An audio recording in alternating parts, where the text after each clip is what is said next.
नमस्कार साथियों। आज प्रातः उठते ही मन किया कि आप लोगों से बात करूं। दरअसल रात भर जो विचार मन में आए वो दिन की गहमा गहमी में कहीं खो जाते, इससे पहले सोचा कि आपसे बांट लूं। तो प्रस्तुत है प्रीति की कलम से आज कोई कहानी नहीं वरन आप बीती। हमारे डॉक्टर साहब जब अपनी डॉक्टरी की पढ़ाई दिल्ली के मौलाना आज़ाद मेडिकल कॉलेज से कर ही रहे थे, तभी उनके पिता का देहांत हो गया। MBBS पूरी करते ही मजबूरन उन्हें आगे पढ़ाई छोड़कर क्लिनिक खोलना पड़ा। व्यापार करने के गुर तो मालूम न थे, पर हाँ, डॉक्टर बहुत बढ़िया थे। रोगी का रोग एक क्षण में समझकर उसे यथा योग्य मशवरा देते थे। सौम्यता की मूर्ति हमारे डॉक्टर साहब की बोली में मानो मिश्री घुली हो। तो उपचार कराने हेतु आए अधिकतर सभी मरीज या तो उनके मुरीद बन गए या मित्र बन गए। आसपास के गरीब असहाय लोगों के लिए तो वे मसीहा थे। अखबार वाला, मोची, नाई, किराने वाला, बिजली वाला, यहाँ तक कि रद्दी वाला भी जब आवश्यकता होती निसंकोच उनको दिखाने आ जाती। क्लिनिक पर आने वाले रोगियों को भी यदि आवश्यकता होती तभी दवाई लेने की सलाह देते, अन्यथा जीवन उपयोगी अन्य सलाहों से ही बहुत से लोग ठीक हो जाते थे। डॉक्टर साहब के शुभ चिंतकों व मित्रों ने बहुत प्रयत्न किया कि वे अपनी प्रैक्टिस करने का ढर्रा बदले।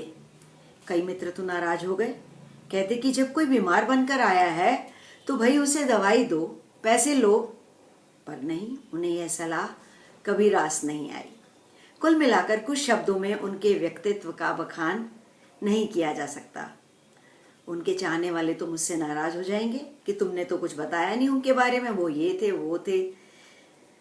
हरि अनंत, हरि कथा अनंता।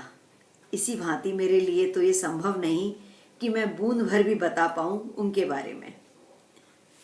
दरअसल मेरा उद्देश्य आज डॉक्टर तलवार के बारे में नहीं, अपितु लोगों की डॉक्टरों के प्रति बढ़ती नकारात्मक सोच और हिंसक होती प्रवृत्ति के बारे में बात करना है। एक बार डॉक्टर तलवार के क्लिनिक में एक सज्जन अपने बीमार बच्चे को लेकर आए। बच्चे को बुखार था, उसके अनुरूप डॉक्टर साहब ने उसको दवाई दे दी। वह बुखार ना उतरने पर कुछ जांचें करवाने के लिए लिखा। टेस्ट रिजल्ट देखकर बच्चे के रोग की गंभीर स्थिति पता चली और उन्होंने उसे तुरंत किसी बड़े अस्पताल में दाखिल करने की सलाह दी। करीब 3 दिन बाद अचानक कुछ लोग उनके क्लिनिक में आए और आते ही तोड़फोड़ आरंभ कर दी। डॉक्टर साहब अपने दोनों हाथों से अपना चश्मा और सिर बचाते हुए कुर्सी पर बैठे रहने के अलावा कुछ नहीं कर पाए। इससे पहले कि कोई मदद आती, वो लोग तोड़फोड़ करके जा चुके थे। बाद में पता लगा कि उस बच्चे के संबंधी थे वे, और बच्चे की अस्पताल में पोलियो से मृत्यु हो चुकी थी। माना कि शायद संतान के गुजर जाने का दुख असीमित होता है, पर उस दुख के लिए किसी और को दोषी ठहराकर खुद ही मारपीट कर न्याय करना तो उचित नहीं। क्या उन माँ बाप की कोई गलती नहीं जिन्होंने कुछ लोगों के बहकावे में आकर कि ड्रॉप्स नहीं देने चाहिए, वैक्सीनेशन नहीं लगवाने चाहिए, अपने बच्चे को पोलियो ड्रॉप्स ही नहीं दिए थे? क्या कटघरे में उनको नहीं खड़ा करना चाहिए था?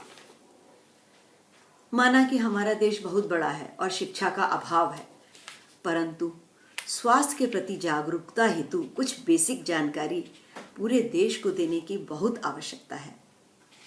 आज जहां जगह जगह राजनीति व राजनेताओं के विज्ञापन के पोस्टर व होर्डिंग्स लगे होते हैं, वहां क्या बीमारियों को फैलने से रोकने व बचने के उपाय वाले बैनर और पोस्टर नहीं होने चाहिए? स्वास्थ्य के प्रति भ्रामकता फैलाने वाले और डॉक्टरी की ABCD तक न जानते हुए भी इलाज का दावा करने वाले लोगों के खिलाफ कार्यवाही नहीं होनी चाहिए।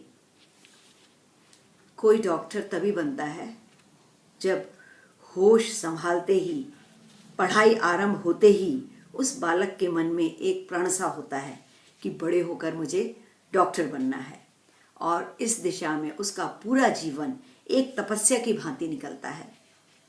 जब उसके संगी साथी मौज मस्ती में लगे होते हैं तो वह किताबों में घुसकर दिन रात एक कर रहा होता है, और उसके बाद भी लक्ष्य प्राप्ति के, डॉक्टर बनने के पश्चात उसकी असली तपस्या आरंभ होती है। अपना पूरा जीवन मानव सेवा में लगा देने वाले के प्रति क्या हमारे समाज, हमारे देश, हमारी सरकारों की कोई जिम्मेवारी नहीं? डॉक्टर भगवान तो होता है, पर भगवान के फैसले उसके हाथ में नहीं।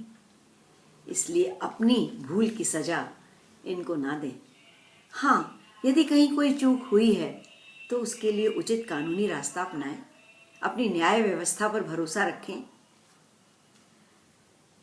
तो आज अपने देश के सभी डॉक्टरों के साथ खड़े होकर मेरा आपसे और अपनी सरकार से यही निवेदन है कि देश में डॉक्टरों के प्रति हो रही हिंसा को तुरंत रोकें